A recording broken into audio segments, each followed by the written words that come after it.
People want something for nothing at our expense. For instance, if someone asks to borrow money and says they'll pay you back, they'll never pay you back. If you want to sell someone an item but they don't have the money up front, don't give them the item. You'll never see your money or the item ever again. If you give someone money for a currently unavailable item, you'll never see the item or your money. If you do independent work without a contract, you'll be treated as if you did free work, or they'll pay you much less than you agreed on. If you pay a worker up front without a contract, he'll either keep the money and never do the job or do a poor job. Moreover, if you intend to trade anything for anything, whether your time, money, goods, services, talents, or you yourself, if somebody knows they can get it for nothing, they'll do just that. Now this video now, based off my post, focuses on women. And I'm well aware that men are scoundrels just as much, if not more than women. But I'm a heterosexual male, not a female or gay male. If I was, I might complain about men all the time. Besides, I know that men have been bitter rivals throughout history, so I expect little from men. I expect more from women, as we are born from women, and God created women for men. The problem is, men are tricked into giving women something for nothing now. Some are even tricked into giving women everything for nothing. This destroys man-woman relations and stops them from forming. Throughout history, husbands and wives shared some responsibility. Other duties were a something-for-something trade. For example, men worked hard to support wives financially, were their physical protectors, even if at the cost of their own lives, and gave them emotional support. In return, women gave husbands sexual pleasure, close loving companionship, and the pride and joy of being fathers and having families. Now women get their needs met for nothing. Women have very little interest in sex. See my videos on sex drive. Also, women's brains are not stimulated visually to the degree that men's brains are, and women are far more emotional than men. So if women are sexually aroused but their emotions not appeased, they'll refuse sex. They pretend to have a strong sex drive, so men entrust them with decisions about sex. Now, many men are forced to be celibate or have very little sex. That's because women can be satisfied with sex toys that men created or lesbian relations that men created approval for.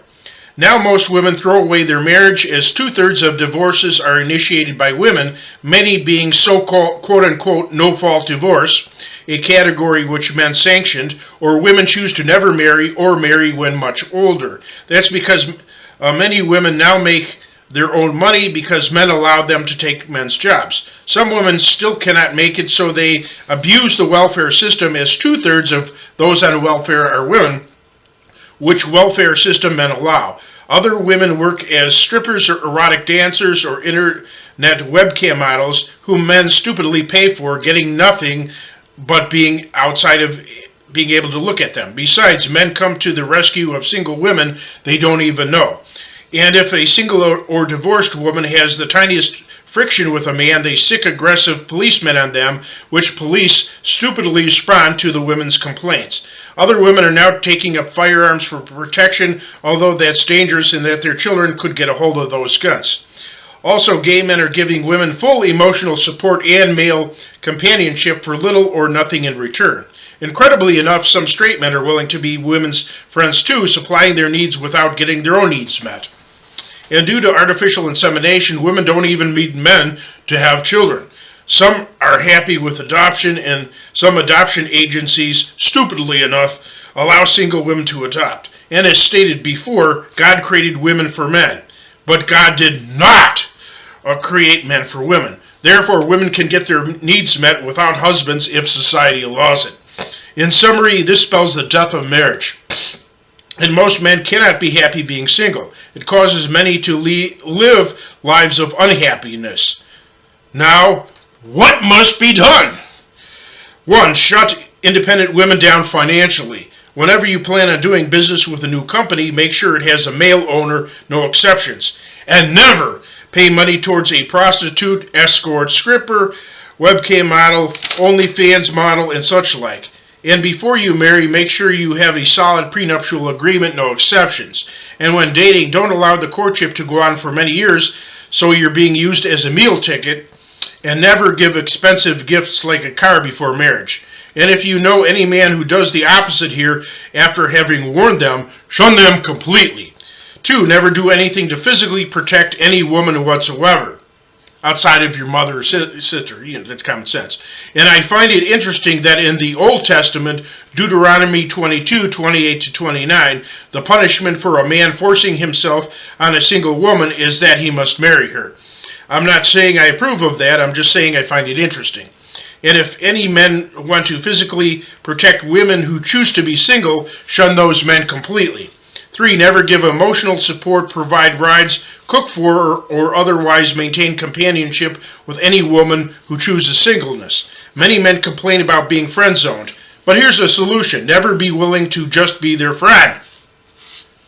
And if you know any man who is, shun them completely. 4. Oppose alternatives to healthy heterosexual relations, such as artificial insemination. Besides never donating sperm, completely shun men who are sperm donors or who favor it.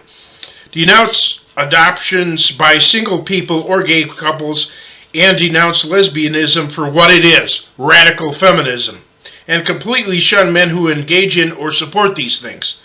Gear who you do business with to the most conservative groups you can. Work to overturn misguided laws such as so-called no-fault divorce, women's equal rights, marital rape, etc.